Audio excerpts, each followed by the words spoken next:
Welcome to this presentation of UPSL soccer action, live on YouTube and presented by the Atlantic Soccer Media Group.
Good evening, everyone, and welcome to this presentation of the UPSL Georgia Conference Premier Division.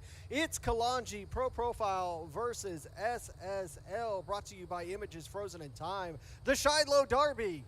Larry Weaver alongside Andre Bomar for tonight's campaign, and we have tale of two teams. One team at the top of the table. They can't be brought down from the top spot. They're going to win the title. That is Kalonji Pro-Profile. And then we talk about SSL, a team that have made it out of the relegation spot. Can't go up, can't go down, can't go into the playoffs. They're a team that's right in open water.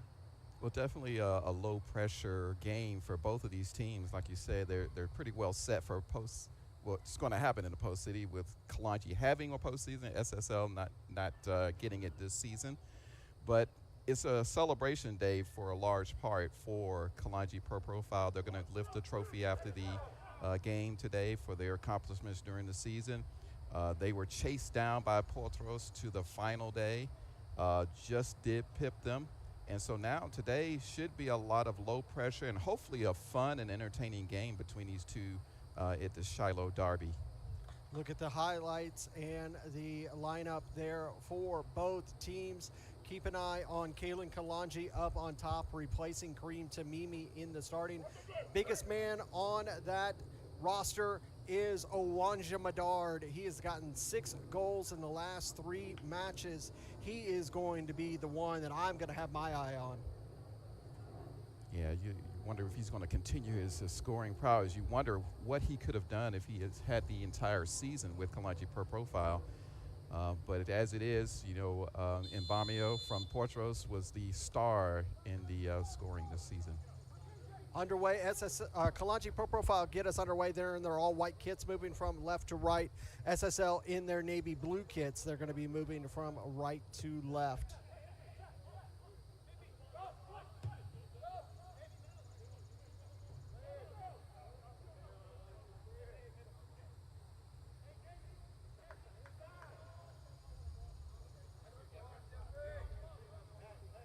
These teams typically, play with a 4-3-3, very attacking, quick-paced sides.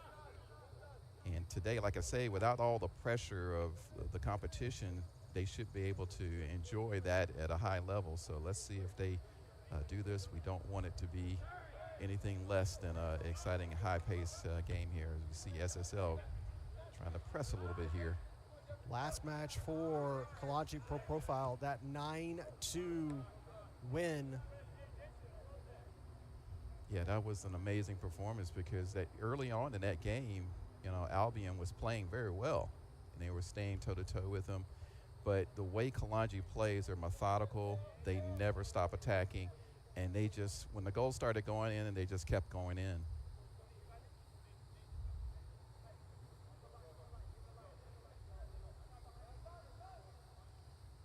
SSL's last match was a 5-0 loss to Georgia Revolution.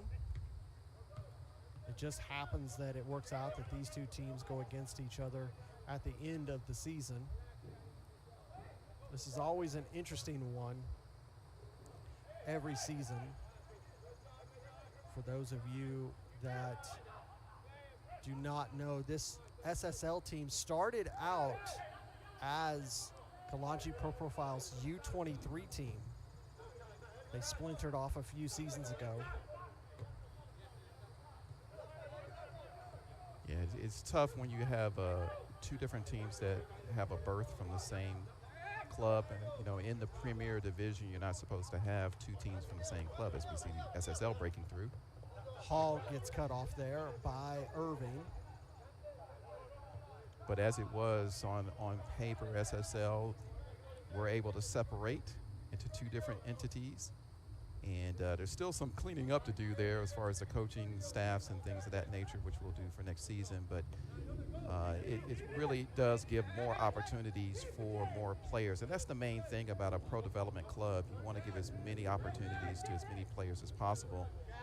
A lot of times these players aren't getting the looks that they should be getting because of the way the system is set up here in this country. But those things are changing now for the better. UPSL is trying to be the point in which that change happens here in the U.S. Now that we have the Premier Division and Division One. Oh.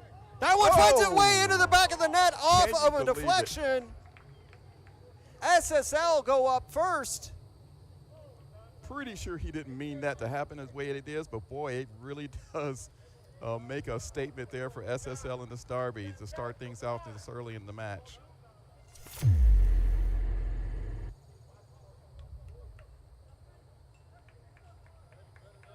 See, he gets around Chari. Oh, just over Sakui. Just nothing you could do. It's just perfectly placed over. But I'm not sure how intentional that was. He'll say it that counts he meant all the that same. every second. What a great start for SSL. 1-0 SSL. Not many teams this season can say they were able to score a goal like that against Kalonji.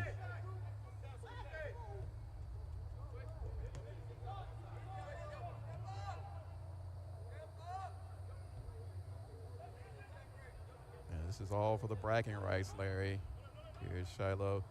You know, we talked about them being from the same academy, but SSL is no slouch when it comes to competing against Kalonji Pro-Profile.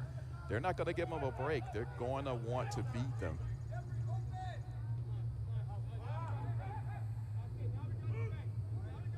And this is a team that went through wholesale changes this season.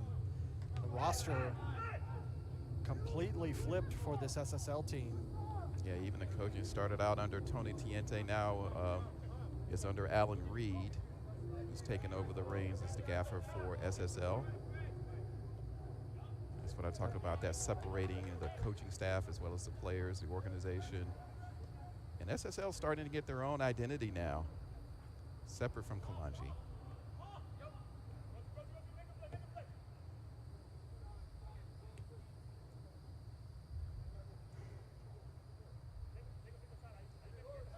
Grant Carl go over to Chari.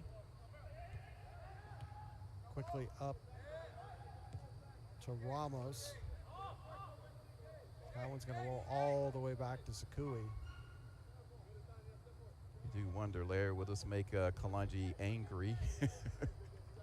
Well, we always like to say hashtag response time. It's that 5 minutes after a goal where your opponent looks to equalize.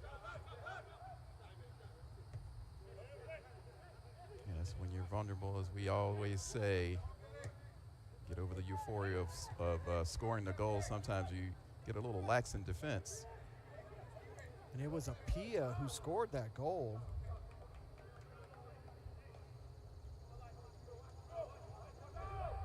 And I'm sure after the match he will say that he meant every second of that.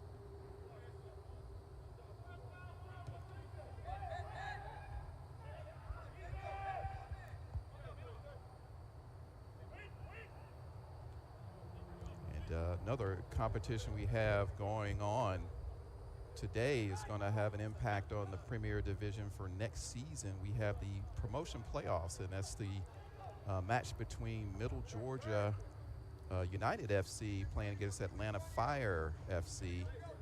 That game being played should be wrapping up there in Pinecrest Academy Field. And the winner of that game gets automatic promotion to the Premier for the fall season. So that's a big deal for that match. Absolutely. We know that they're going to take the seat of FC Birmingham, as they have already been relegated here from the Premier Division. Still one more team needs to receive that unfortunate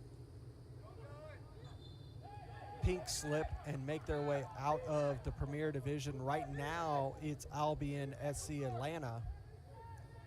That'll be a foul committed by SSL.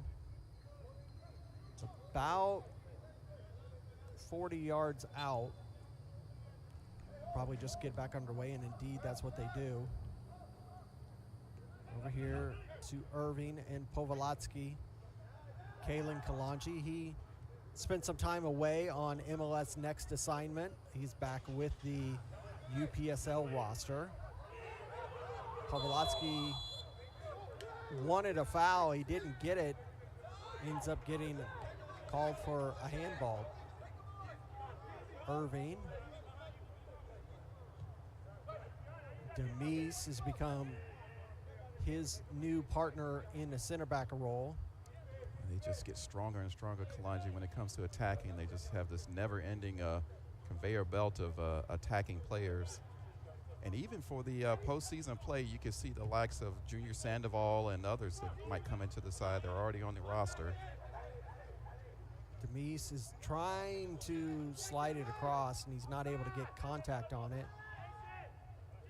One question I have, Larry, I haven't got any news on this. Thierry Jules, didn't know what his situation was, but we're hoping to get an update on him. He had moved from Atlanta City to Kalonji Pro-Profile. Yeah, he's been with, he's had a few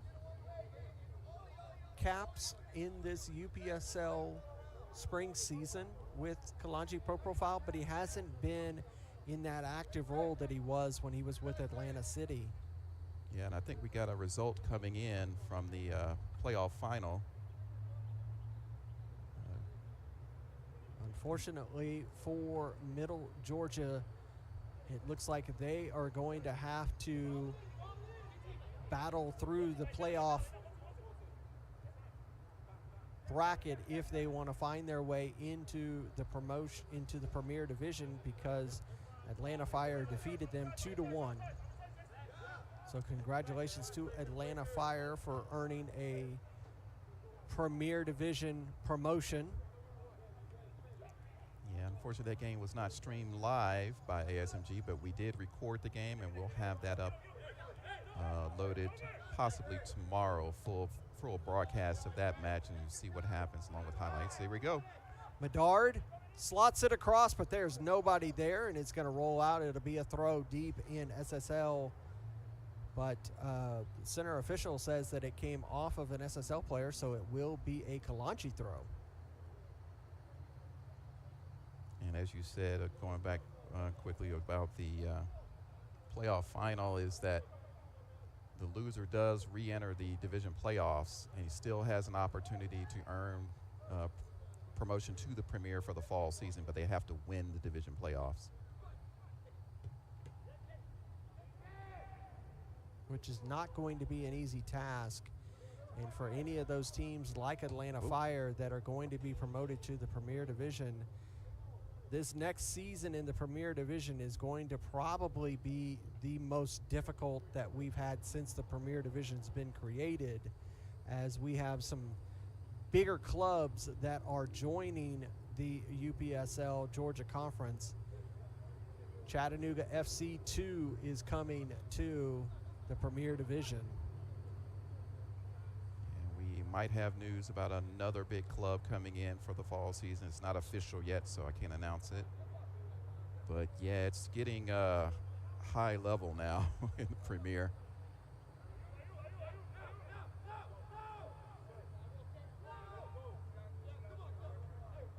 Ooh. How'd you like to have that back pass coming at you? Yeah, that was a bit dangerous to say the least. He somehow got rid of it, and they're moving forward. Ibrahim, he's trying to battle through that line, but Demise just blasts it over to the far side. It'll roll out. It'll be a throw for SSL. And it's too early to talk about right now, Dre, but it sounds like rumblings around the fact that this Georgia Conference could end up like the Mid-Atlantic Conference and end up splitting into two sets for this division. Yeah, that is something that's under the talks right now. Oh, he's going to turn and shoot here. He's thinking about it, was Ibrahim, but cleared by Kamani Irving. Yeah, we might be looking at another realignment in the Georgia Premier just because there's so many quality teams coming in now. And geographically, we're trying to make it a little bit more feasible for teams by splitting it into geographical areas, maybe up north or south or east or west. But again, this is still under negotiations right now. We have to wait and see what teams are coming back. So we got a injury here. Yeah, because you look at teams now, you're going as far north as Chattanooga, Tennessee. You're going as far south as Seal, Alabama. You look at teams like Middle Georgia who are in Dublin, Georgia. So you're going east and south there. Birmingham that trip is from far Dalton east, down to or Dublin far is, west. Yeah, something else. I mean, some of these teams are having to travel more than 3 hours.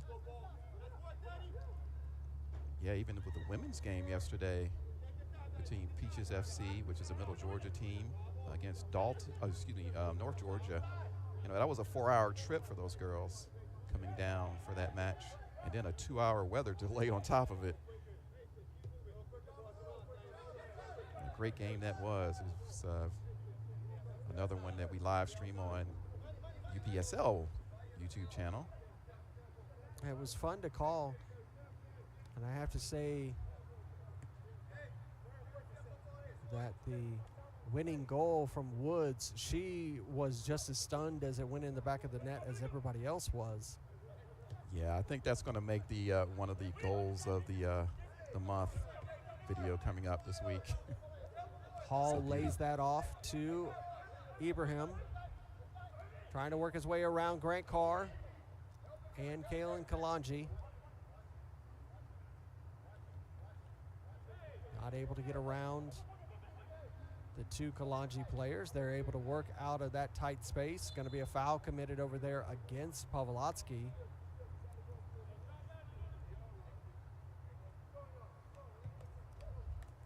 But when we talk about how the UPSL is reshaping U.S. soccer, you have Division I and you have Premier Division for the men. You now have Women's Division.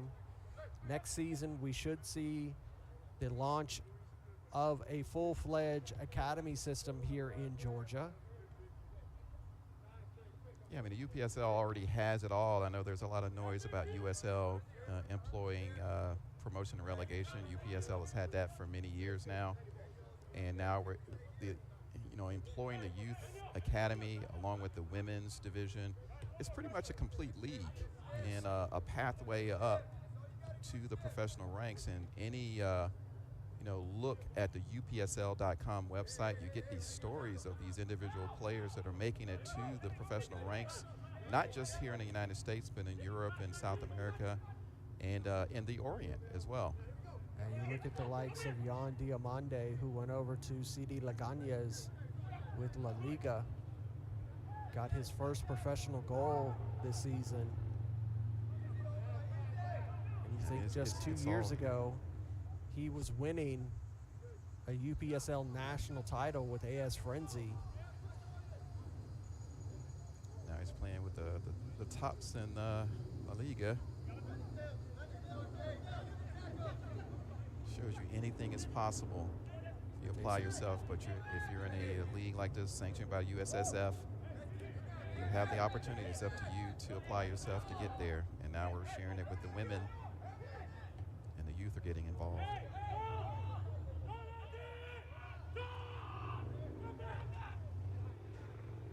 SSL not a slouch today. They're not showing any fear going forward. Holding on to the 1-0 lead right now. 17 minutes are just about all wrapped up. It's 1-0 SSL over Kalonji Pro-Profile. First goal in the 3rd minute. Number 20, Apia. Oh, he's in. Oh, good defense there. Bedard thought about letting one fly again. He earns a corner.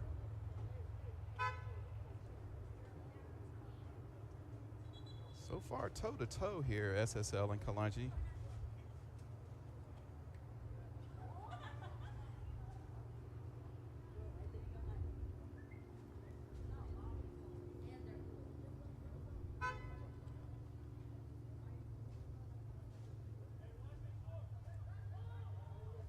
Kalen Kalonji will be who will come over to take this.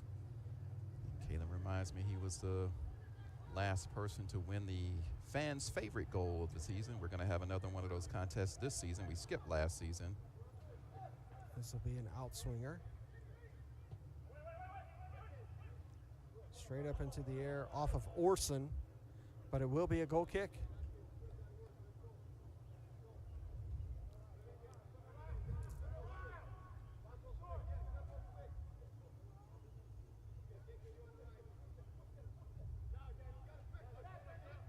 So now the Division I playoffs are going to be very interesting. See who else is going to join Atlanta Fire.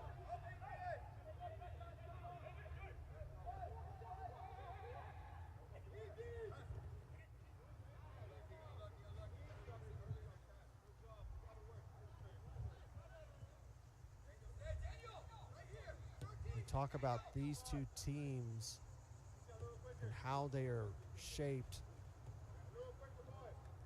SSL 3 wins, 6 losses, 3 draws. Only scored 23 goals this season. And tell us how many goals Kalonji have scored this season, would you, Larry?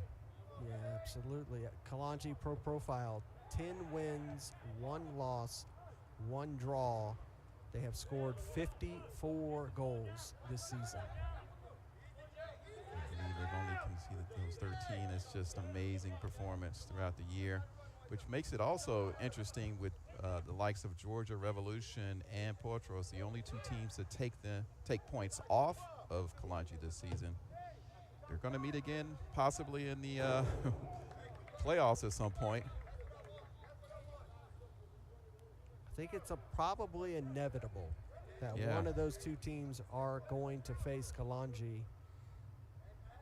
As it stands right now, Kalonji Pro-Profile would be facing Pachuca, Georgia in the first round of the playoffs next weekend.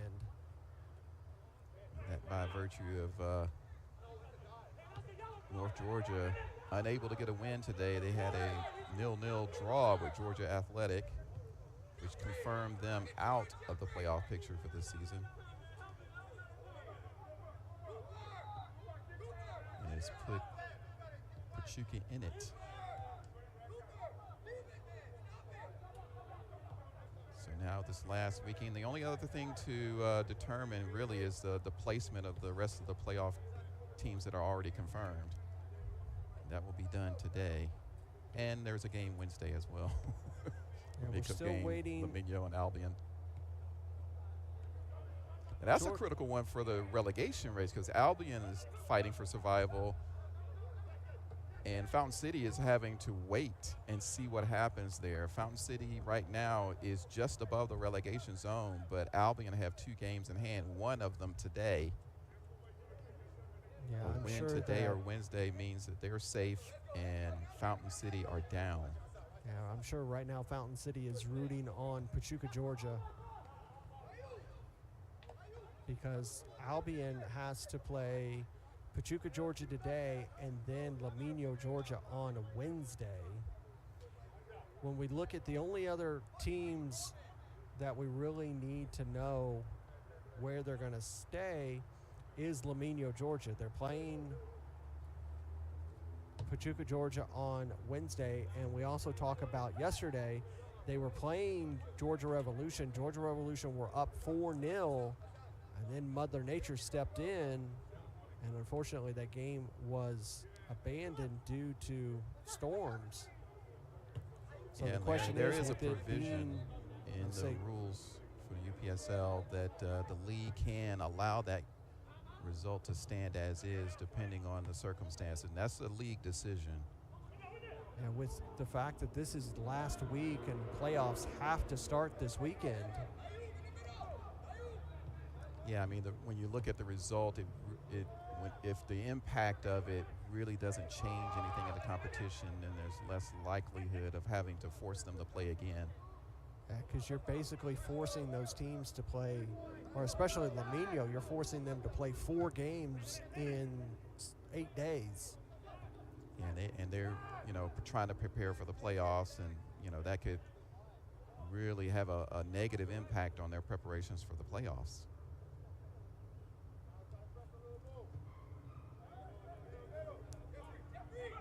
But I'm glad it's the league that has to decide that and not me.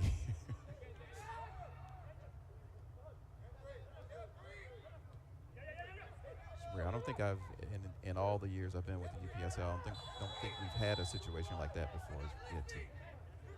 A warning there for Grant Carr. That's going to be the last hit. As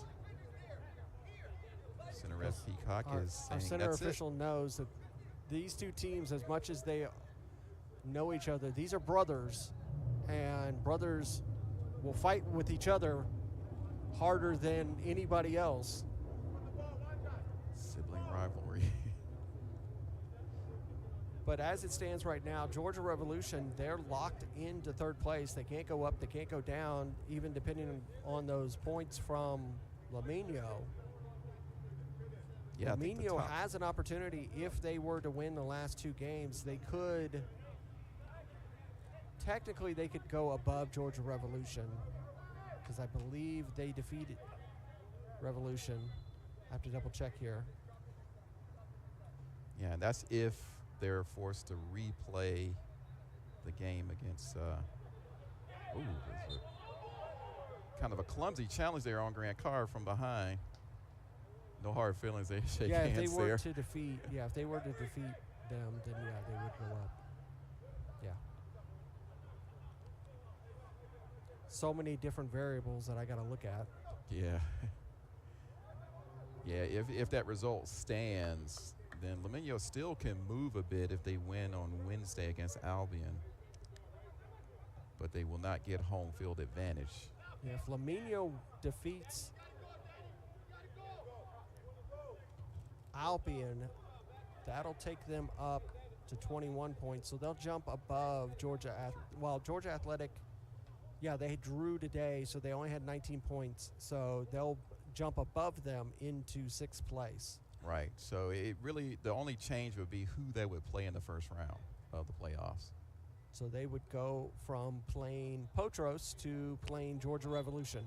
So again, there's another thing you're talking about. Laminio, Georgia could potentially, if they were forced to redo that game from last night, you would literally have to play the same team 3 times in a row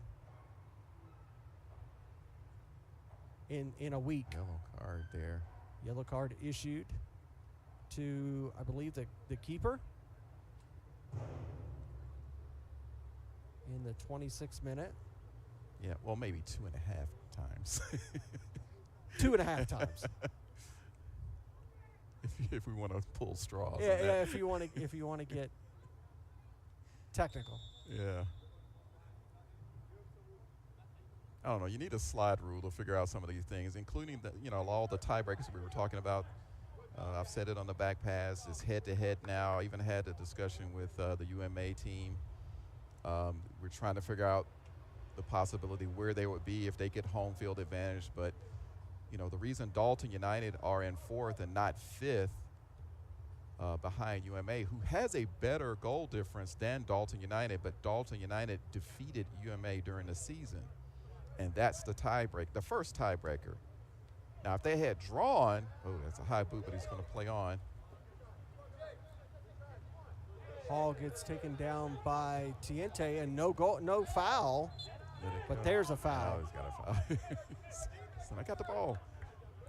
But yeah, if they had drawn, if UMA and Dalton had drawn and ended on the same points in this situation, UMA would be in 4th because of the goal difference, which would be the second tiebreaker. And I was terrible at math in school, so that's quite an accomplishment to figure that out.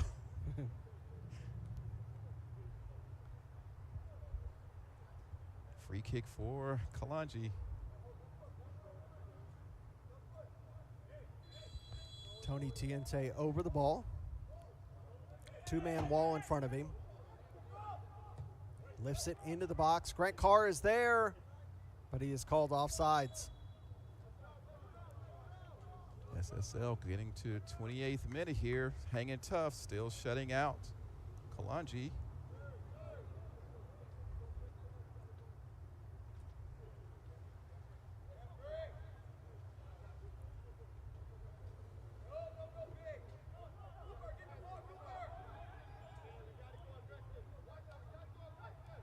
Sure, there will be words exchanged on the sidelines from the coaches.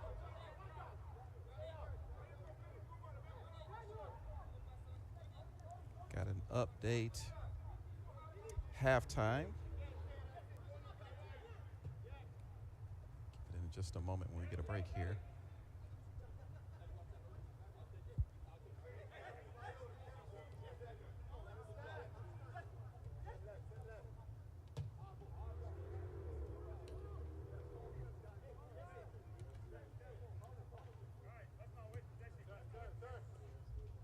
Kalonji Pro-Profile, Sam Popoletsky.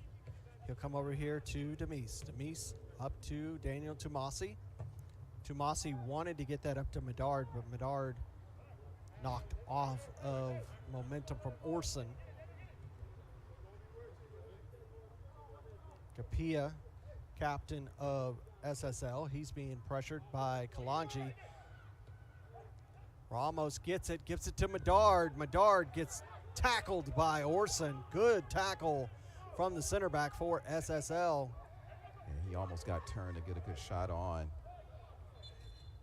And he has just got such an eye for the goal these last few weeks. You give Medard just a meter of space, and he is going to take it. You got an update on the Pachuca game that's also running at this time coming through.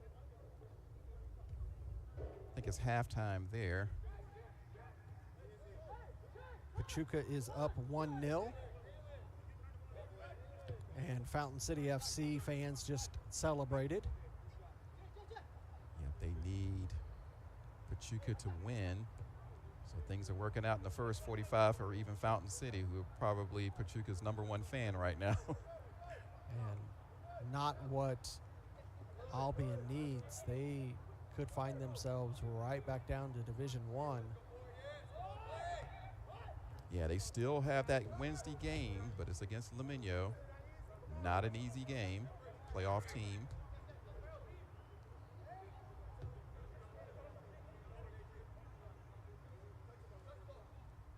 And this way this division has been this season, right down to the wire when it comes to playoffs, season division title, and now the relegation struggles. That ball will be knocked out. It'll be a throw.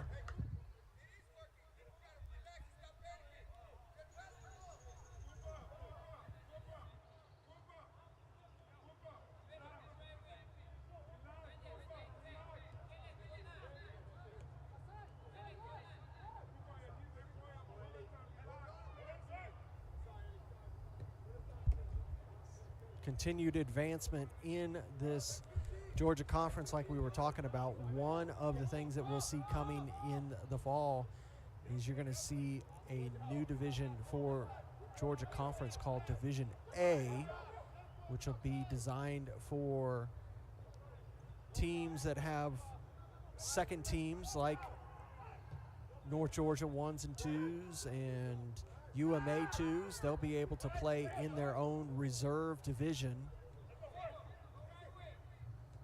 and that will help not muddy the waters of Division 1, and it allow teams to have players that are coming back from injury or players that are just not yet ready for the Premier Division, give them some playing time before that they're called up. It doesn't have to impact the roster in any way. You don't have to worry about transferring players or anything like that.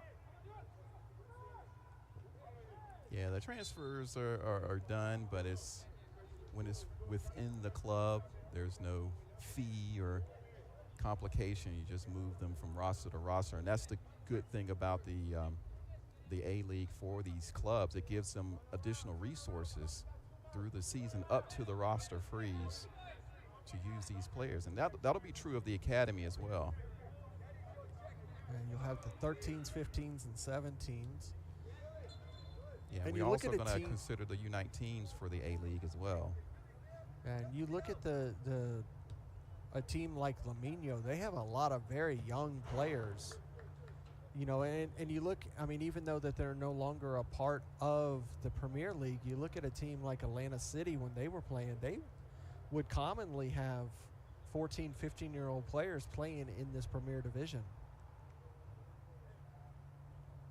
Yeah, and it would be better if they could develop themselves in an academy, a youth academy, and then be called up rather than trying to play front line in the Premier at that age.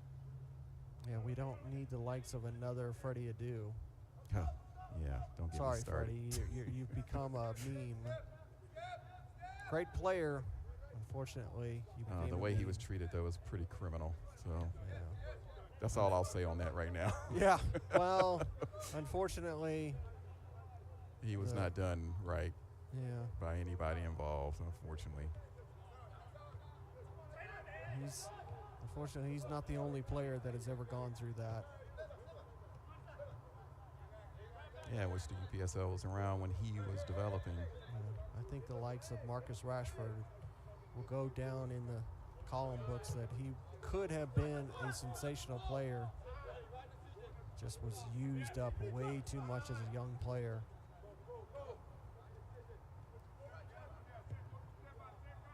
Man management is an art.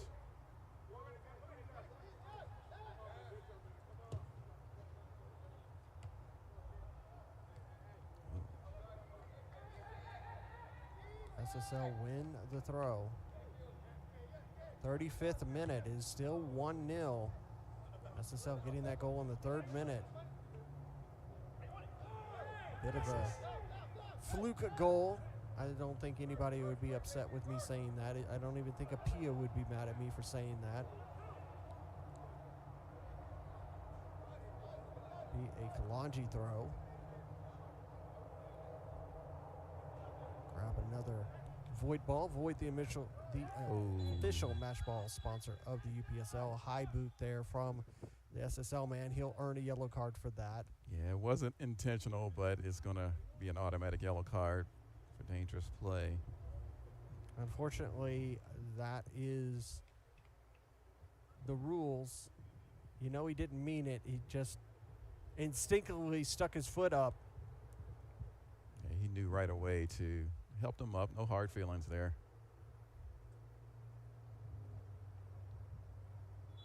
And it was Apia who received that yellow card in the 36th minute.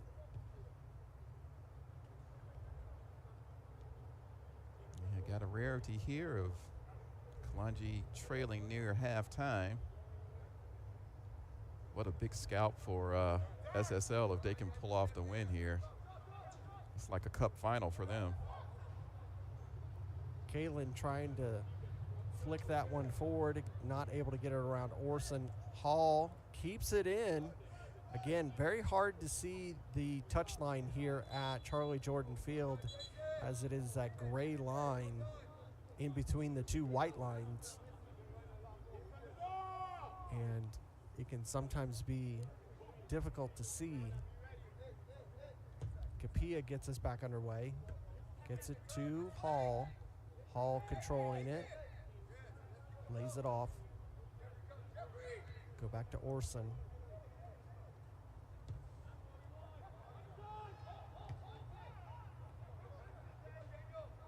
Daniel Tomasi getting involved. He earns a foul.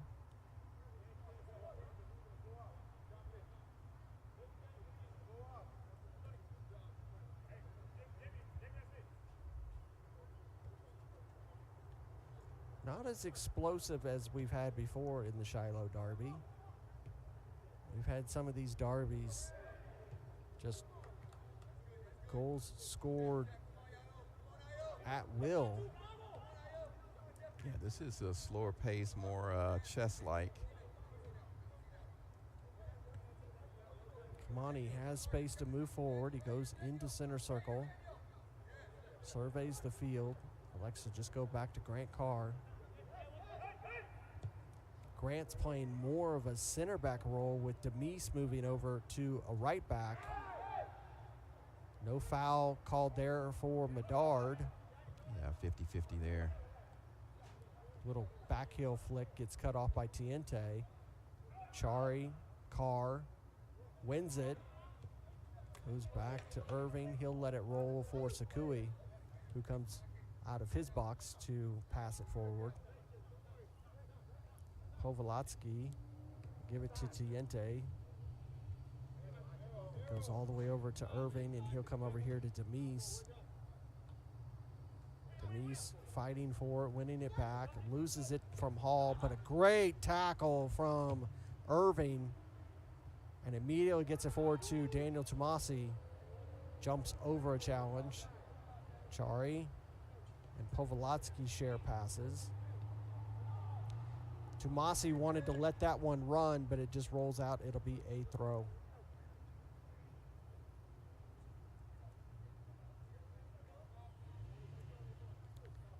And this is the situation you have, Dre, when you have these two teams that see each other almost on a daily basis on the pitch. Practice with each other, compete the same venue with each other. SSL generally getting the early match of a doubleheader when they're at home. And frankly, you know, this is one of the things when two teams like this develop from the same club, you develop that rivalry, and it's something that can turn into a derby like this one has. Kalonji goes down from a foul. Back underway. Irving.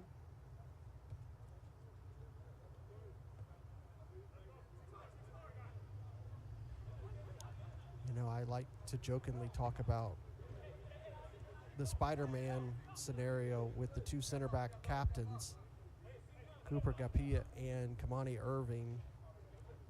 Similar builds, similar playing styles. One is 6, one is 16.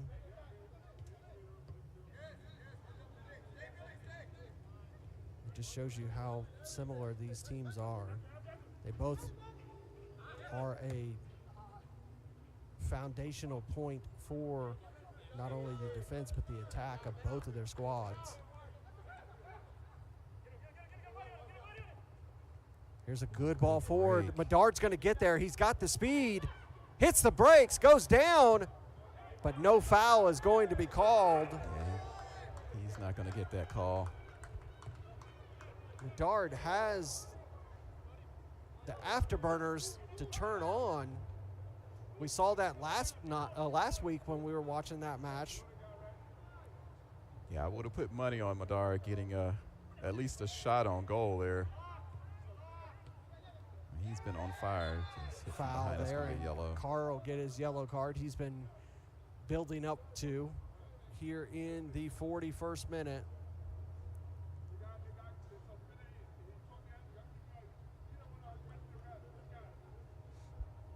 SSL players slow to get up, but he is getting up.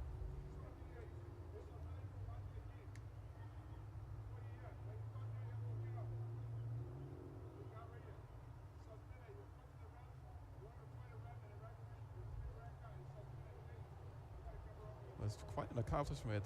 Two of the promoted teams, Laminio and Pachuca, making the playoffs in their first time at trying. Two of the youngest teams as well in the division.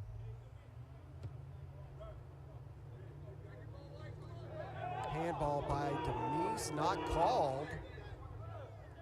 I think the referee might have been unsighted there. Tiente.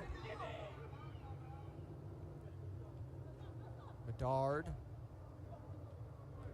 One times it to Tiente, he was offside. Gotta be offside, yeah. Standing in an offside position.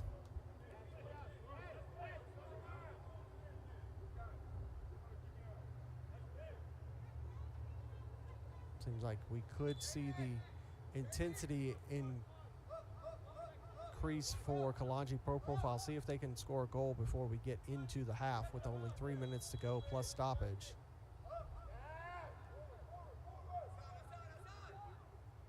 SSL will, of course, be happier of the two teams right now. They're ahead, and they don't look like they're struggling to stay ahead. Tiente cut that off, gives it to Povolotsky. Povolotsky being pressured, earns the foul.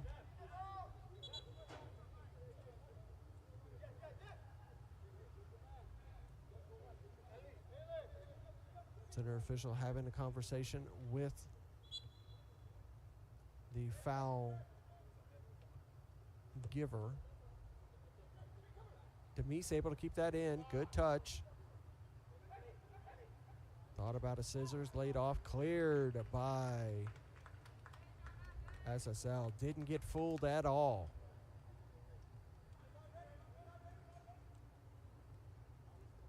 Throw in from Demise to Irving. He gets it over to Chari on the far side. Pavlotsky to Mossy. Lifted forward. Could not get that to Medard. Cleared away. Chari heads that straight up into the air. That ball bouncing for days. Cut off by Ramos. He works around the defender. Oh, this hit. Got that one. Not sure that was necessary. Got that one significantly wrong. Yeah, he had some time there. He had a little bit of space. I'm not sure why he wanted to go for a shot there. And it is, I mean, this is not your A Kalonji team, but they've done this in the season as well, giving some of the more fringe players an opportunity. And they've shown, you know, earlier on. But it's still early enough for fortunes to change as we get into the 45th minute here. 1-0 still to SSL. See how many minutes of stoppage time we will receive. It's been mostly free of delay. Kalonji wanting to try to give that to Mossy.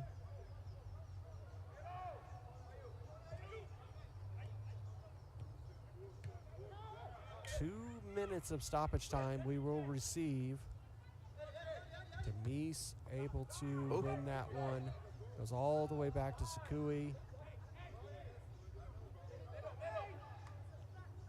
It looked a little awkward going back there, but Sakui handled it well. Tiente. Irving. Yeah, it wasn't a confident pass back from Demise at all. Pavlotsky will go over to Carr.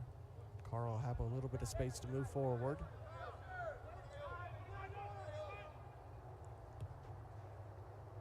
He gets a nice ball forward, trying to get it to Chari. It'll be knocked out, and it will be a corner.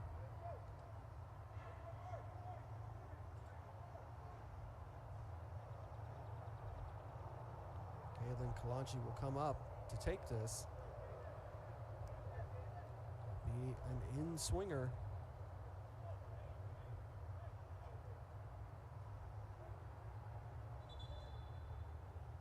Center official's going to come over and move that corner flag back to where it was because Kalonji moved it. Yeah, how often do you see that? The players move it out of the way because it gets in their way, but you can't move the corner flags. He gives it a little nudge. Here comes the in-swinger. Oh, head in, that one will roll out. It'll be a throw for Kalonji Pro-Profile down here on the near side. Pretty much a free header, but couldn't get a solid head on that ball, and it did come off an SSL player. Ramos will go to Carr. Carr will put it forward. Deflected. Tiente gets a touch on it, and it's in the back of the net. Tony Tiente finds the goal for Kalonji Pro-Profile before we go to the half. 1-1. What an instinctive reaction to that. You trap, turn, shot, goal. Amazing reaction.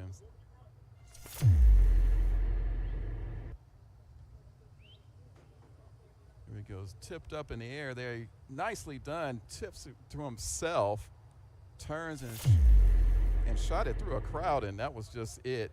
What a fantastic goal there. And you see the keeper, it comes at him so fast that he tries to react, and it goes right through his hands.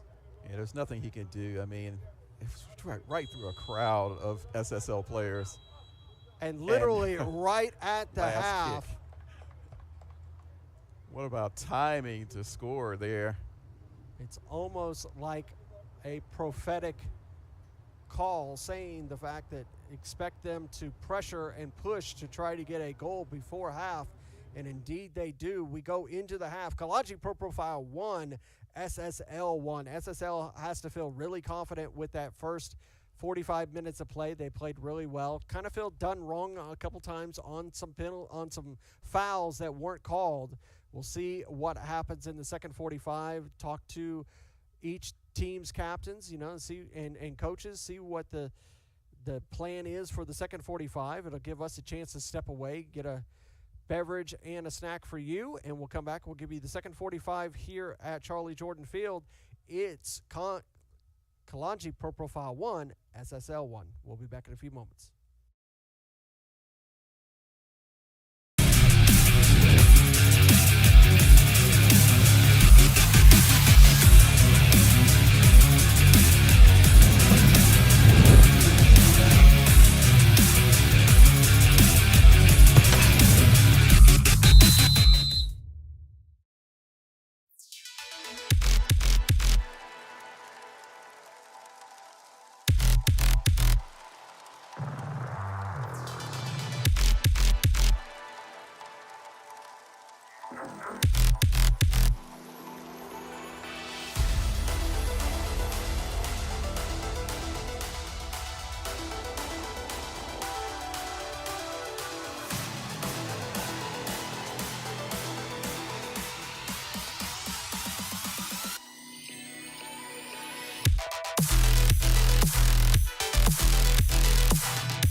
Welcome back to Charlie Jordan Field here on the campus of Shiloh High School for this UPSL Georgia Conference Premier Division action sponsored by Images Frozen in Time. It's Kalonji Pro-Profile 1, SSL 1. Larry Weaver and Andre Bomar bringing you all the coverage. And let's talk about, before we get back to action, let's talk about the awards of the season from ASMG. And we want to start off with the Golden Boot Award. That award is going to go to Potros FC's Nazario Mbamio. And Mbamio had a sensational season this season, Dre.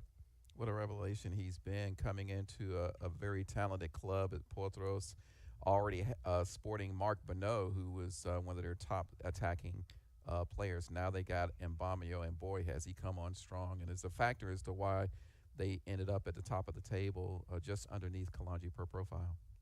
Take a look at the Golden Glove winner. This is going to be posthumously to David Magala, passed away during the season. He, at the time, was the best keeper in the division. We both agreed that it should go to David.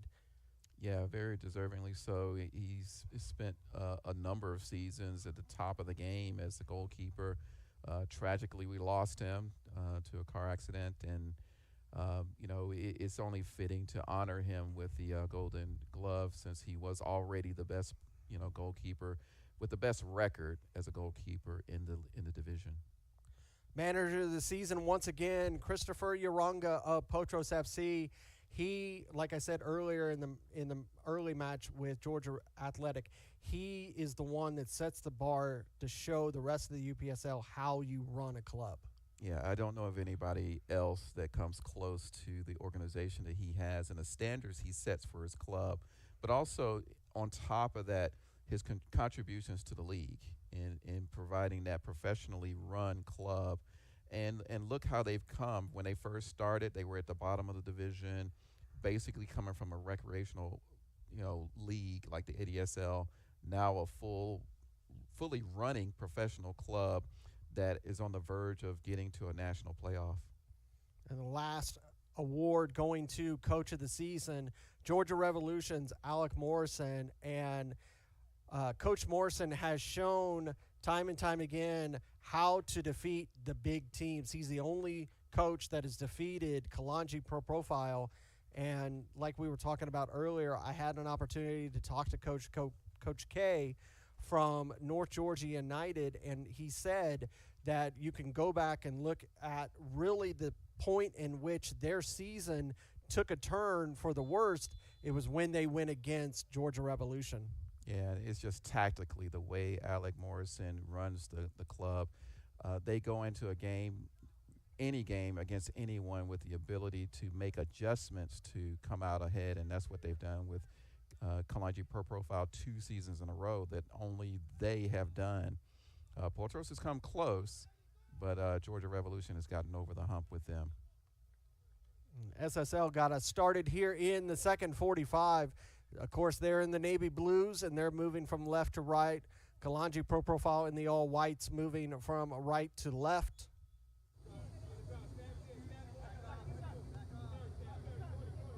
It's a very competitive division we have here in the Premier Division. It's always really tough from season to season. This season's no different. And we always talk about how much every point counts here in the Premier Division. Oh, come on. No foul there on Medard. The center official just told him to get up, and he kind of threw himself down. I'm sorry, I didn't mean to interrupt you. No, you're perfectly fine, because you look at this system the way it is right now. Yes, if Kalonji wins this match, they'll be 4 points ahead of Potros in second place. But you look at the fact that the majority of this season, you had at times 6 teams within 3 points of one another. Yeah, I mean, it was so tight. The division title race was tight. Playoff places, decided really this weekend. And the relegation is still to be decided, depending on the actions of Albion. If they can pull off a victory either today or Wednesday, they save themselves. There's a foul committed on the SSL man by Ramos.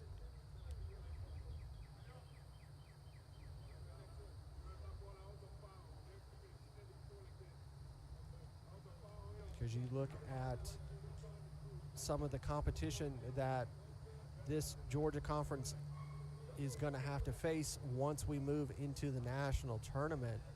The first round of 32, the Georgia Conference will take on the Mid-Atlantic Conference. Yeah, we got a bit of a shout out from Christopher Aranga in the chat here, and he brings up some very good points. Get a chance to share those. Yeah, absolutely. I would. Oh. Here's an opportunity. Goes down. No. Offsides. And I will say, too, Christopher, you're absolutely right. One of the best keepers, and this was in our decision process. We were looking at Cameron Verona receiving the Golden Boot Award because of his defensive ability and because of his veteran capability that he's had time and time again here in the division. We just thought it was fitting to give it to David Magala due to the circumstances. And I know that Cameron would understand that the reason that we did that. Cameron's always been one of those keepers that I've been keen on watching.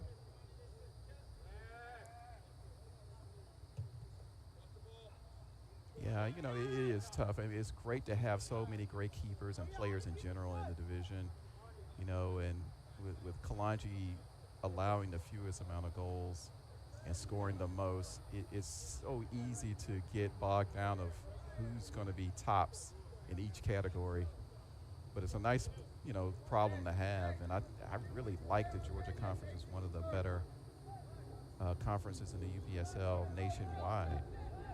Well, you know, we talked about it earlier in the first match with Georgia Athletic and North Georgia United. North Georgia United have only scored 29 goals this season, and 19 of those goals from Ronald Maradiaga and Emmanuel Alm. Think about if that would have been one person. That would have beat Nazario Mbamio. Yeah, you know, and that's maybe something that Coach K is going to look at in the off season as they prepare for the fall season is kind of building around a wider variety in the attack so that you don't have all your eggs in one basket there. Neither Maradiaga or Lam were there today, and that might have played a factor in the fact that they could not score, they could not finish today. Yeah, they just didn't have any real good attack in that match today, and unfortunately they fall down and out of the playoffs. What a division playoffs we're going to have.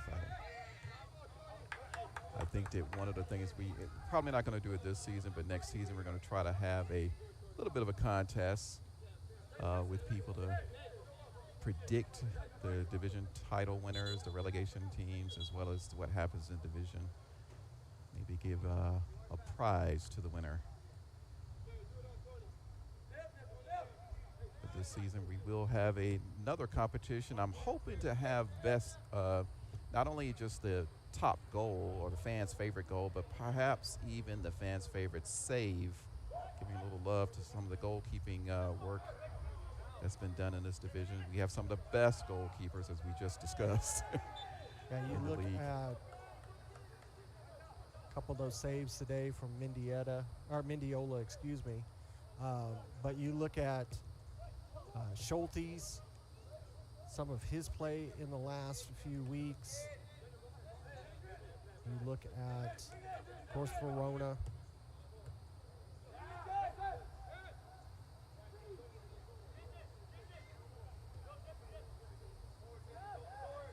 Yeah, as we close out this regular season, just get ready for the division playoffs, because that's going to be a barn burner as well. And frankly, I think it's wide open. I know a lot of people are going to say Kalonji is going to be the favorite. But I tell you what, you better take a look at both Georgia Revolution and Potros. Absolutely. And You've remember, gotta keep it on 3 seasons ago, I believe it was, that Atlanta City, an 8th seed, won the whole thing.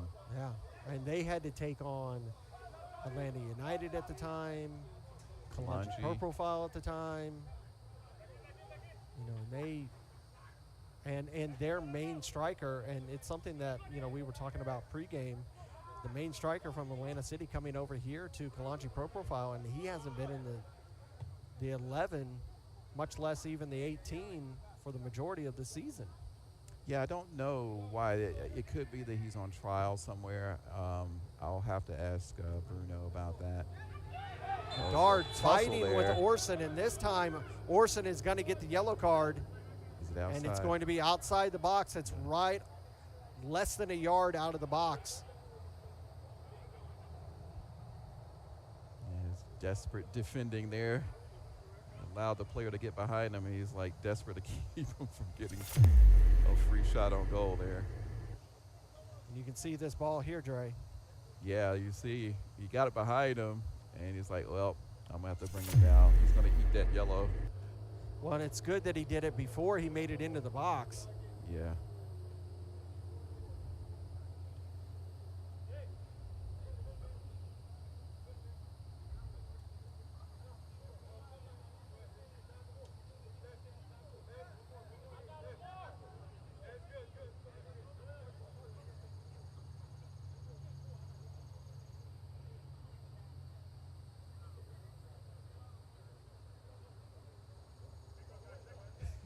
This is going to be right at just inches out of the box. Daniel Tomasi, not really any space to get a ball up and down, so he's going to have to hit this hopefully either angled or with pace if he wants to sneak this past this four-man wall.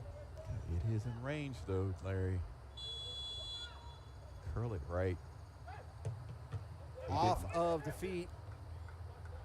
Unable to do anything with that one. Ramos runs it down, gives it to Medard. Ramos trying to give it to the on-running Medard, not able to do so. Will be a throw, though.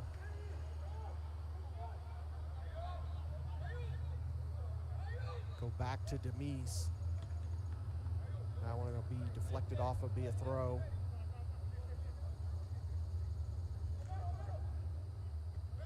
And that's the thing, Dre, is you look at those top 8 teams, and you can give a circumstance in a scenario in which every single one of them could and should win the title.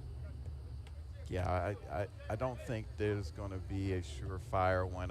Like I said, I think a lot of people are going to look at Kalonji and say, oh, yeah, they're going to win the whole thing. But I'm not so sure.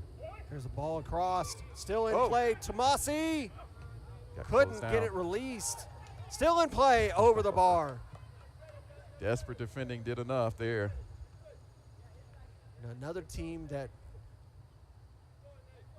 is in the playoffs has been a little bit off of the mark in the last few weeks, but could end up being a sleeping dog is Dalton United. They have had so many trophies added to their cabinet since being here in the UPSL. This season they would definitely say they've been off the mark, but they could put it all together in the playoffs. Jip Van de Essen took the regular season by storm at the beginning of the season, but then had college duties that took him away.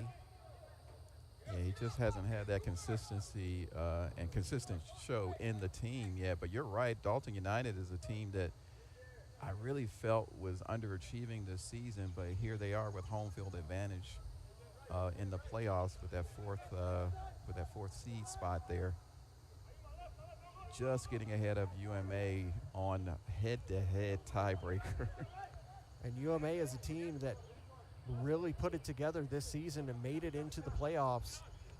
Coach Andrew doing a really good job. Yeah, that's an interesting team as well. Yeah, a team that has to rely on their academy a lot of times. Tony Kim, their star player, not always in the lineup. A yellow card will be issued for that foul on Kalen Kalonji here in the 57th minute. You know, they've had a lot of changes down there for UMA, but they just seem to find a way this season. Well, that's a good illustration, though, Larry, of what I talk about with the youth academy. And UMA employs it probably better than most in the division, where they have this unending trail of players coming through the youth system into the senior team. And when you have that pipeline, you're always going to have good resources to draw on, even when your best players are maybe in college or in other competitions, as Tony Kim has been, but they seem to always perform. A player that did enter the MLS Super Draft this season was not picked. What a fantastic Oh, player. good touch by Ramos over the bar. And Tony Kim is a player that I've said for several seasons, he's going to be professional and he is going to be a superstar in this game. Yeah, we're going to try to get him on one of the Set Pieces podcast interviews with us, along with Coach Andrew. Lots of activity come up with the women's division, the youth academy come up this fall. Very excited about the women's division. We did their game yesterday down in Dublin. And that, in between a tsunami. yeah, between the snow. Okay.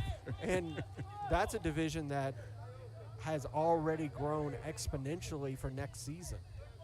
Yeah, we got 6 teams waiting in the wings to join the 4 that are already there. And it's a division in its infancy, but it's exciting to see the growth. And Girls they're are going to very have serious. they're going to have a national title just like the men.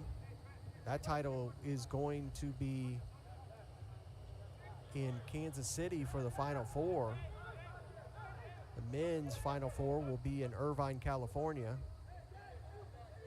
Yeah, the women, we have our winner who's going to qualify for the regional division, which will be against the Mid-Atlantic Women's champion. And whoever wins that will earn a place in the national setup there in Kansas City. So already they're playing, and that's a $10,000 prize for the women in the national setup.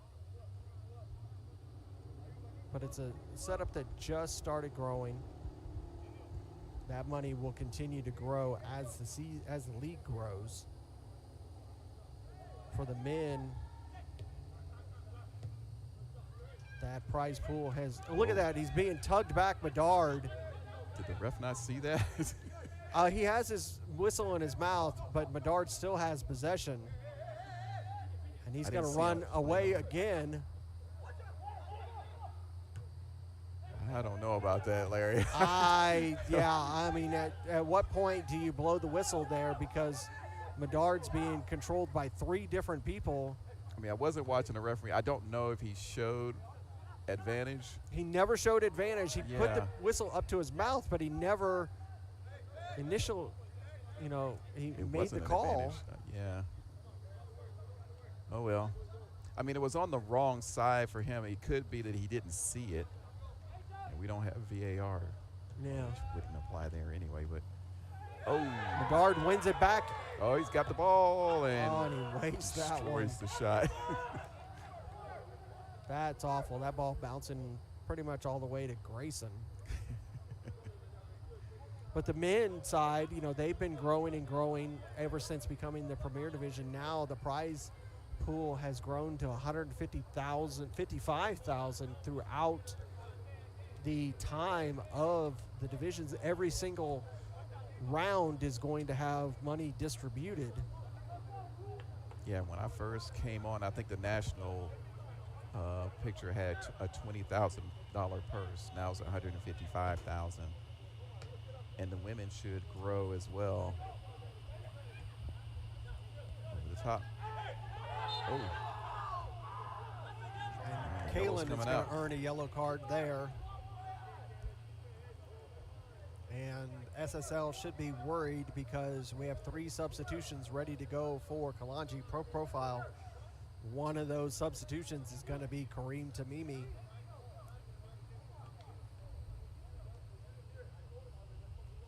See if the center official is going to allow these substitutions to be made here in the 62nd minute.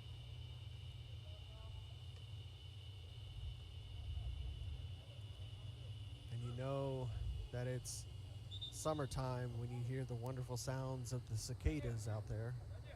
Yeah, you hear them, don't you?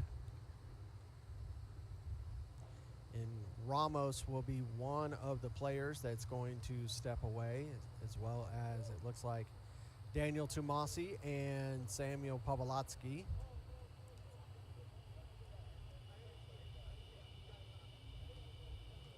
Looks like Argueta is come on, as well as Tomasi. Maybe. I'm trying to see who that is other than Kareem. Trying to see. Oh, no, that was Zane Hilton who came on, number 14, Zane Hilton. It's amazing to be able to pull those guys off the bench. Yeah, it's just. And that's one of the things that we've always talked about, that here in the UPSL system, you know, we've talked about UMA with Tony Kim and their academies and everything. Ooh, Here's a nice chance, ball. a ball up to Hilton. Hilton's going to get there. Lays it off to Argueta. Argueta trying to work around two men, does, but he can't control it. It will be a corner, though. Yeah, kicked But out by SSL. But that's one of the things that the UPSL has always recommended to these teams, is to have large rosters, so that if you have a player that goes down to other responsibilities, that you're not suffering in the play. Exactly. Argueta over this outswinger.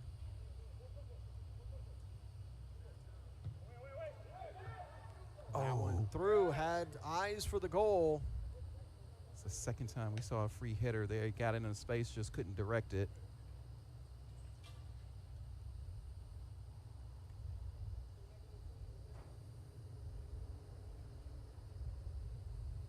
But it's going to be a fantastic. I'm looking forward to the division playoffs. I'm looking forward to the women's regular season to finish, and they have their playoffs as well.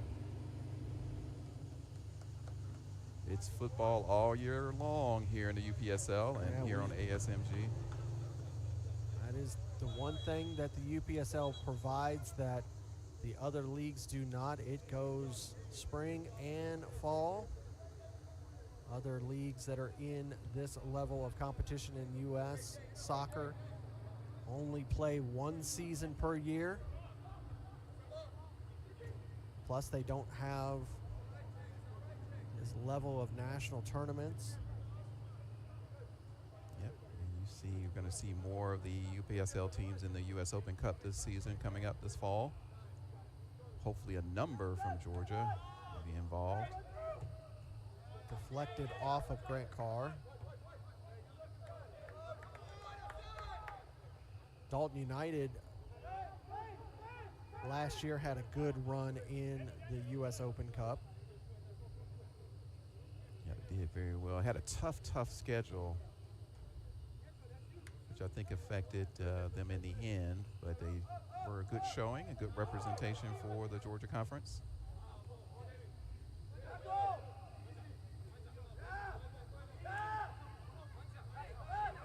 Medard holding off the challenge. That one going back to Sakui. Hall pressuring, releases to Irving. Over to Carr. Tiente now. He'll lift it forward.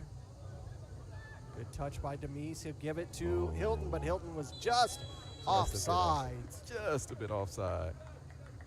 Cranks it into the back of the net. He was off by just maybe one stride.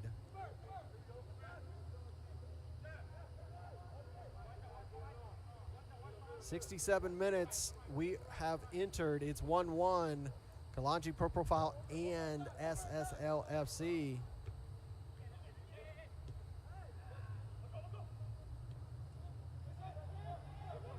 It's been a really good chess battle between these two teams.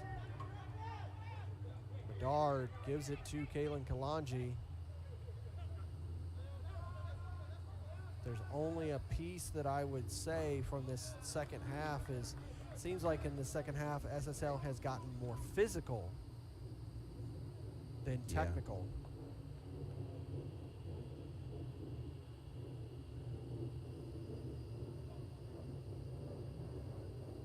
A little bit more gnarly challenges. I will say, he's behind the defenders here. Deflected good save. off of the keeper. He just foot saves. It's more just instinctive save there than anything. Yeah, I'm not sure how much he knew about it. It's almost like what you would see like a futsal save. Just stuck his foot out and stopped it. Yeah, less finesse in this half. A little bit more brute force, chess-like moves. Uncharacteristic, I would say, like you said earlier, we're used to seeing a lot more speed from both of these teams up and down the flanks. But today has been a bit different. Foul.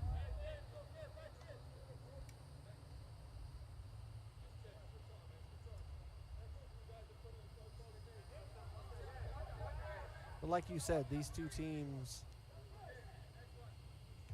this match is about pride. Both teams are pretty much guaranteed to lock in for next season. SSL cannot be relegated, or they cannot be dropped out of the Premier. They won't make it into the playoffs. Kalonji can't be taken down from winning the regular season title. Neither team, just a local cup match. and neither team is looking to hurt each other in any way, shape, or form. Doesn't mean that you're not going to be rough with one another and have a few fouls. Oh, SSL has a point to prove. I mean, locally, bragging rights. I've talked to players from both teams, and yeah, they don't want to give any quarter to each other.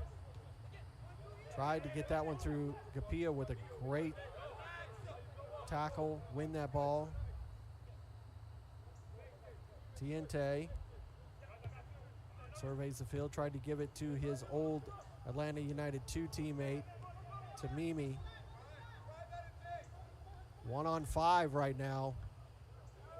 And it's going to be deflected off of Hall, and it's going to go out. It'll be a throw. Hall trying to do it all by himself there. There's nobody running off to help him. He's kind of isolated up there, so he had to do it himself, unfortunately for him. Tamimi. That's so quick. Feet always moving. Save by the keeper. We talked about it last week. Tamimi just almost looks like he's gliding out there just because his feet are just moving all times. Looks so comfortable on the ball, and it's so hard to get the ball off of him when he's moving like that.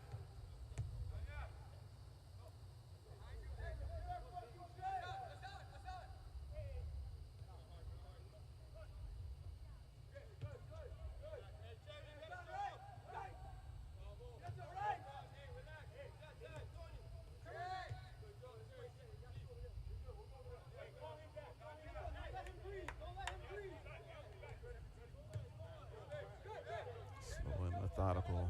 Both teams have been, particularly Kalonji here. Temperature beginning to fall as the sun has set, and it's going to be a foul. A little bit of selling there by the SSL man. Medard will earn a yellow card. He just wants to make sure the referee knows that's a foul for him. So Medard will get one in the 71st minute. Temperature has dropped to 83, but it's the humidity and the sun going down that has made a significant difference.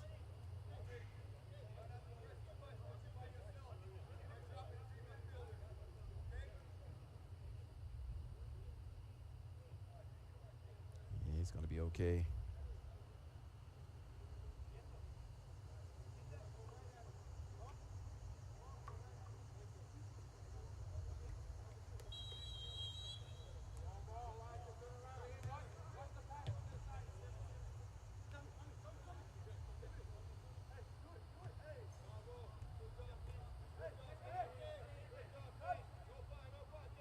Back and forth we go right now. He's got it. Trying to make it through three Work it people. out He's himself. able to do so. There'll be a foul committed by Tamimi. And Tamimi will earn a yellow card in the 73rd minute. I'll tell you what, these players, you know, playing the way they are, and I know it's a tough little derby game, but you don't want to get dismissed with a red card in this match. Absolutely, going into you will the playoffs. miss the first round of the playoffs.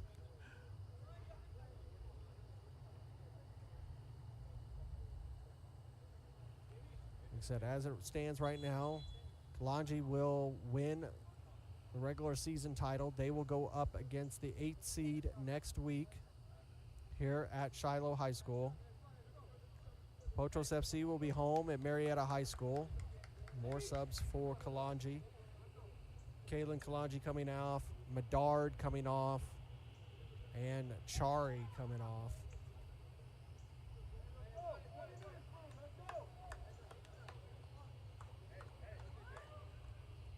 Yeah, the placement of the playoffs is still not set, and it won't be really until after Wednesday.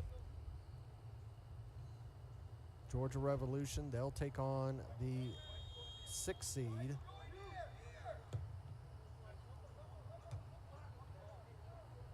As it stands right now, Dalton will take on the 5th seed. Here's an opportunity for SSL. It goes through. Oh. Somehow snuck it through. Nice ball forward.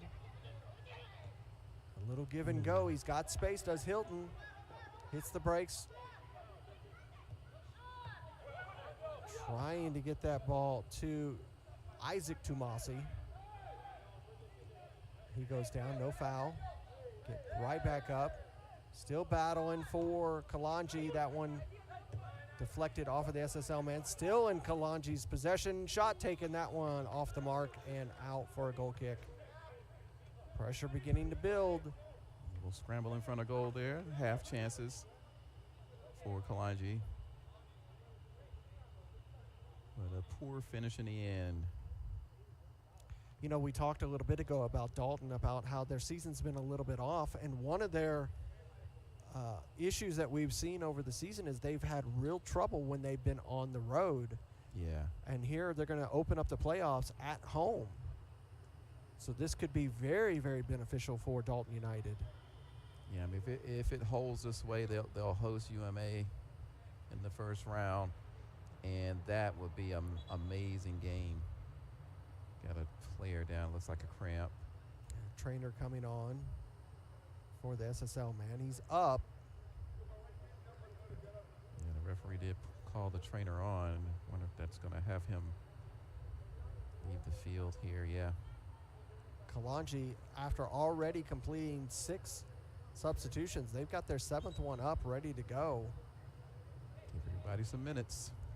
Know that here in the UPSL, each team can have up to 7 substitutions per match. They do not have to be in scheduled windows. It just happens that Kalonji did 3 substitutions in 2 windows so far, with the 7th one coming on here in just a minute. And he is going to replace Grant Carr. Grant Carr, the old veteran for Kalonji. One of the leaders in defense there for them for many years. Veteran who has had professional time playing in Germany in his CV.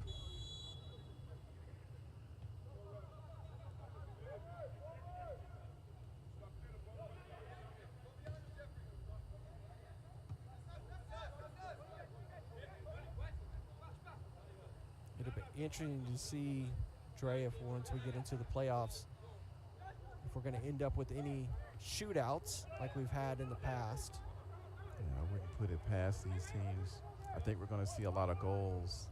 These teams have been electric so far in the regular season. That one's going to go out. It'll be a throw for Kalonji. And these 8 teams are legit 8 teams that need to be in the playoffs for us. And any of them will do us well in the national picture. wins the division playoffs. Goes on to the Kalonji, Nationals. the only Georgia team that has made it to the Final Four since the inception of the Premier Division. Yeah, everybody remembers Jenga Atlanta. That was before the Premier Division was added. They won the national picture there at Silverbacks Park here in Atlanta, Georgia. I should say Doraville, Georgia. Oh, there's a header idea by Isaac Tumasi, but just over the bar.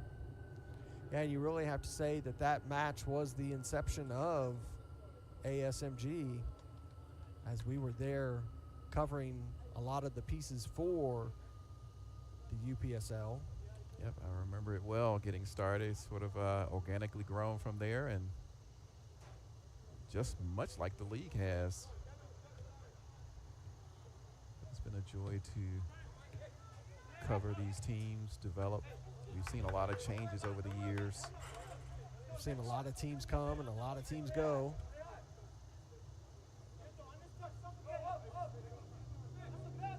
MLS teams gave it a shot. Never won a national title. That shows you the level of competition in this UPSL. Their U19s never had an opportunity to lift that national trophy. Who's it going to be this season? Only time will tell. Yeah, Soda City pounced on an opportunity last spring. Here's a chance for Kalonji, cleared away by Diop. You know, they really shouldn't have even been in the spring national tournament. Took an opportunity with a vacancy, won the title, and then followed it up with the first ever back-to-back. And they looked absolutely strong that entire fall season last season. It's a team that when they were playing, no matter, even if they went behind, went to extra time, in a couple cases, penalties, they just would not lose. We got the luxury of covering a lot of their run through the playoffs in the national tournament. We traveled for UPSL. And some of those games that went to extra and went to shootouts, and they just somehow, it's the old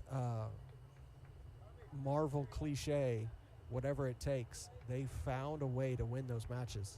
Yeah, I mean, the way they played against Kalonji Pro-Profile the 2 seasons in a row, just really just going toe-to-toe with them and then just coming out on top. It just never seemed like anybody could get the best of them. And they haven't in the last 2 seasons. It's going to be a tough road for them this season. But we say that the last 2 seasons too. So. Yeah, well, I mean, the first thing they got to do is they got to work their way out of their bracket, because Mid-Atlantic looks really strong this season. Yeah. And then you get past round 32, you immediately have to take on the winner of Tennessee and the newly found Gateway Conference in Missouri. Yeah, then you got to do Florida. Yeah, and that's no easy challenge. Yeah, those guys are always strong down there. You talked about Frenzy earlier. Now has a player playing in La Liga. There's a foul committed by the Kalonji man.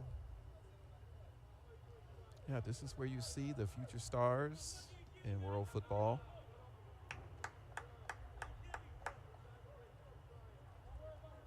UPSL has started to really stack up the accolades of players that have moved on You get to read about professionals. Yeah, go to the UPSL.com website. Story is almost on a daily basis of the players going on to the professional ranks all over the world. That's the whole point of a league like this. It's not recreation, it's development, not just of players, but of teams as well. I mean, Portros is a good example of that one. You see a team develop into quite a strong professional You're starting to see more teams that are starting to get affiliated with professional clubs. You saw the news earlier this month with Villarreal CF developing a pathway through the UPSL with 3 different clubs in the nation. You also saw Two former UPSL players getting announced on the men's national team training roster. And it's all happening, and it really helps that we have a league that plays year-round. I mean, if you're a developing player, you need to be playing all the time, but you're also in the shop window. You got coaches and scouts looking at you playing in these games, and these games mean something. And that's the difference in a league like this. There's a consequence to winning and losing that you don't get in other leagues. All forward for SSL, Kamani Irving.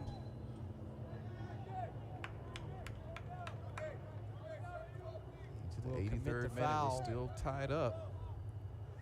83 minutes have ticked off the clock, still 1-1. Only Georgia Revolution and Potros have taken points off of Kalonji. And yeah, the argument is this game is not really vital. And there have been a lot of the second-tier players playing for Kalonji today, but they've had that during the season as well and come out with emphatic victories. This ball about 21, 22 yards out, almost on the touch line.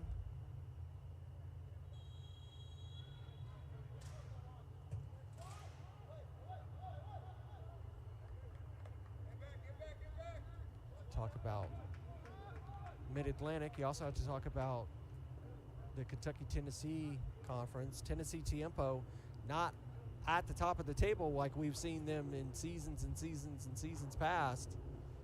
Southern Indiana FC currently at the top of the table.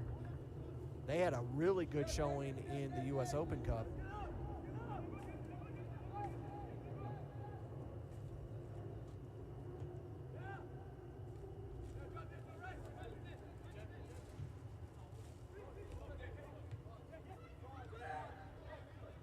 Isaac gets around that challenge.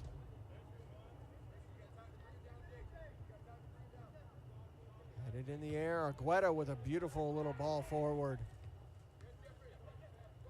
Kalonji not ready to call this game done as they are attacking. Across, not able to get that to Tamimi, but deflected off of Isaac Tumasi. The game feels like it has one more goal in it. But who's Just it going to be? depends on who's going to get it.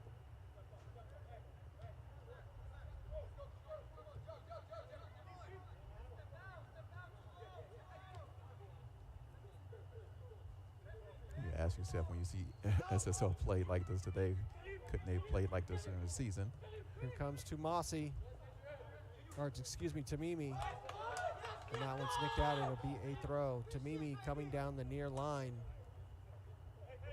Povolotsky gets us back on our way. Kalonji player went down. No foul was called. Headed. Tiente is going to receive it. The goal scorer for Kalonji Pro-Profile. Demise threads it forward. Shot going to be taken. That one way off the mark. Got way under it. Hannity wanted a shot on goal. He just got his positioning wrong. Lifted that one high and wide. SSL player down in the box there, but I think he's... Orson, he has battled all night long with the attack of Kalonji Pro-Profile, especially Medard.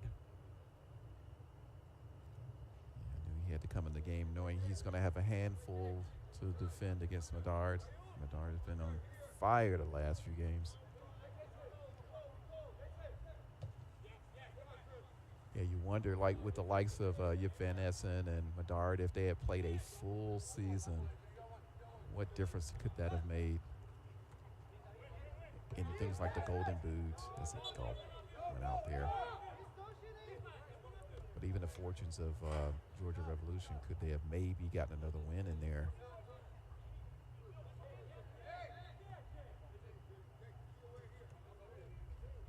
But I am looking forward to the division playoffs. I think every matchup is going to be interesting. And I want to see who's going to eventually represent the Georgia Conference in the national picture. course, ASMG is going to do at least one of the regionals in the national picture. It's going to be down in MOBA in Peachtree City. Lifted into the box. He goes, he's called offsides. Oh, yeah, flags up. Yeah, we will cover the Elite Eight. That'll be the match of Florida versus whoever it is between Kentucky. Georgia, Kentucky, Mid-Atlantic, and Gateway. Something tells me that that Florida match will either be the Mid-Atlantic or the Georgia team. Looking at the numbers, the teams out of Gateway and Kentucky, Tennessee, not as strong. Tamimi trying to work around Orson. Cleared out, be a corner. He walked into that challenge, I think. Just looking at it statistically, the teams from those two divisions don't look as strong as the ones from Mid-Atlantic or Georgia. But that's the beauty of playoffs. Anything is possible. Yeah, you got to play the games.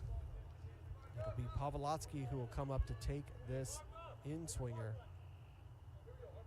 here in the 89th minute. Headed down. It bounced off of the defender. Came off an arm, I think, but I think it just came off an arm. I don't think it was deliberate. Arm was down. Take a look at it privately here. Yeah, I think it's more of a ricochet off the arm. Now here comes another attack from Kalonji. Tamimi into the box, sliding it across, bounces off of Orson, still in! Saved! Oh. I think that save was one that he didn't even know that it was there. He was unsighted by it. It came off of him. Close from Kalonji. Tumasi, he's going to go back to Irving. Irving will slice that forward to Tamimi. All right, excuse me, there's Tamimi with the ball. Into the box again, he slots it across. Saved by Diop. In the 90th minute. We'll See have how a much- trophy presentation after the match. Let's see how much stoppage time we're going to get.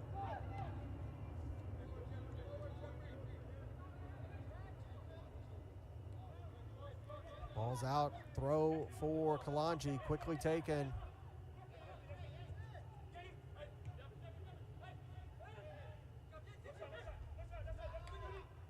Tiente works around, shot, saved. Spilled a couple of times there. Nobody followed it up, though. That's what the bench at Kalonji's really upset about.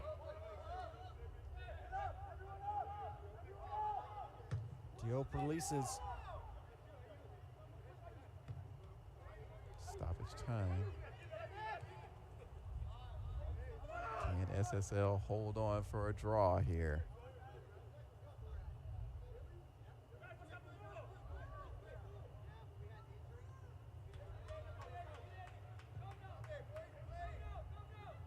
Work out of the back.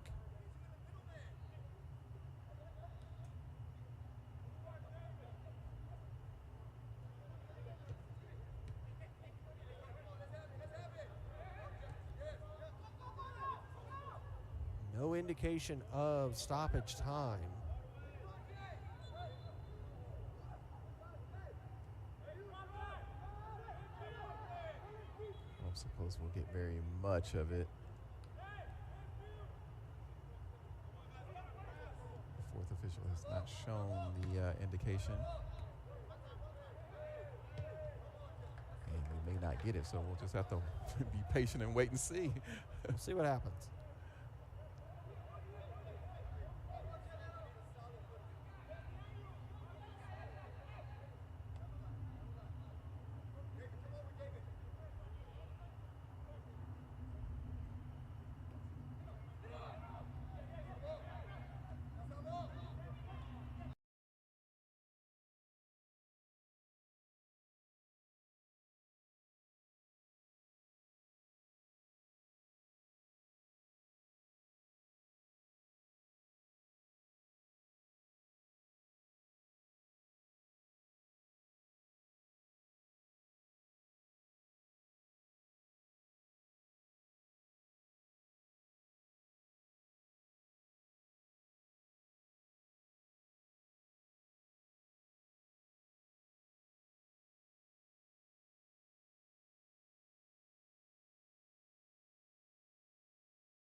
So we end at full time.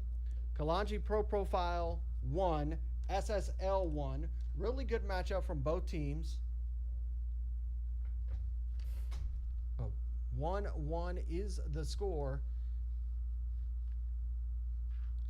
We're going to have the trophy presentation for Kalonji Pro-Profile.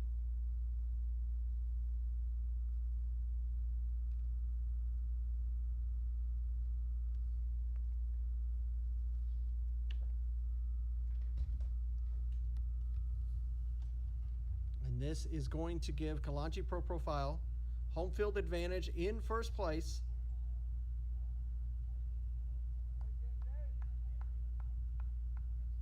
They will take on the 8th seed. We'll get final confirmation as who's going to be 8th seed.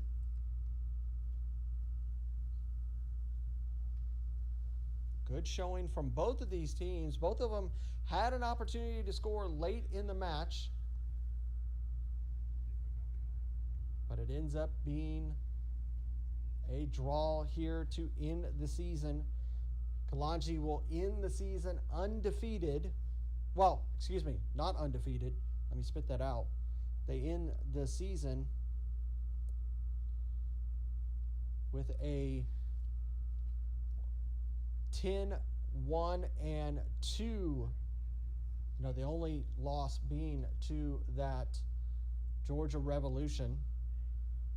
They'll end the season with 55 goals in total. They'll still have the goal differential to end the season at plus 41. Potros FC, they'll be home taking on 7th seed. Georgia Revolution will be home to take on the 6th seed.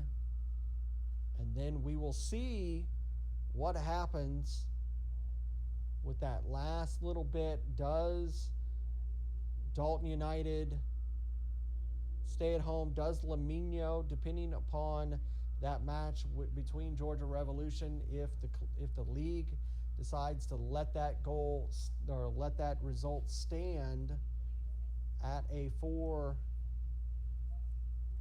lead and win for Georgia Revolution, that would secure that positioning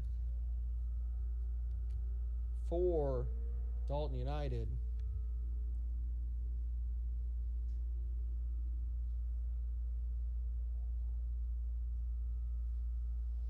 Final in for the Albion SC Pachuca Georgia match. You Fountain City FC fans will be pleased to know that Pachuca Georgia wins 5-1. And that is everything that they want to know, because that continues to keep them out of that relegation space.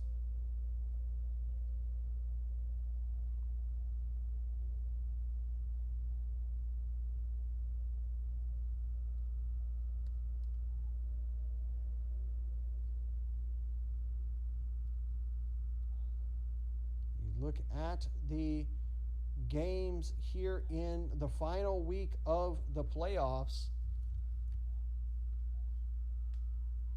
Pachuca Georgia defeated FC Columbus Elite on Wednesday 3-1. Kalonji defeated Albion FC 9-2. Yesterday, Fountain City FC with a 4-0 loss to Dalton. FC Birmingham losing 3-0 to UMA. FC Columbus Elite falling to Potros 1-0. Still waiting on that Lamino Georgia Revolution decision. 0-0 between Georgia Athletic and North Georgia. Albion FC Pachuca Georgia is now 5-1 and 1-1 for those two. We're just waiting on the final match, which is the Lamino and Albion SC Atlanta. You can see that the Kalonji players starting to gather around our very own Andre Bomar, getting ready to receive the trophy.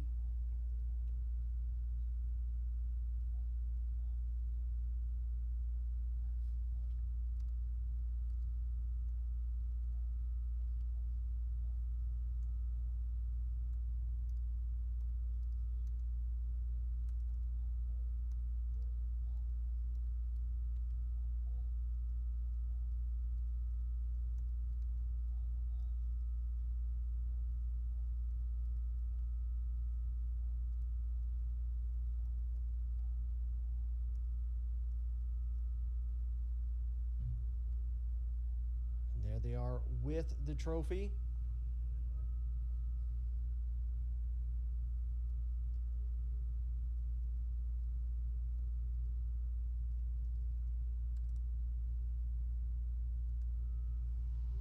Getting ready to lift it. And there they are, the 2025 Spring UPSL Georgia Conference champions, Kalonji Pro-Profile. Another title to go into their trophy shelf. Good job. Way to go for Kalonji Pro-Profile. Good job. Get ready for next week as you begin the playoffs here at home, taking on the 8th seed. And that will end our coverage here at ASMG TV. We end with Kalonji Pro-Profile, the 2025 Spring Georgia champions. For Andre Bomar, I've been Larry Weaver. Thank you so much for watching. Don't forget to like and subscribe to get all this live content, including interviews, podcasts, highlights, and so much more. You can find it right here and every time on ASMG TV. Thank you for watching. We will see you in the playoffs. It's been Kalonji Pro-Profile 1 and SSL FC 1. Have a great night. Happy Father's Day to everybody. And we'll see you next time here on the pitch for ASMG TV.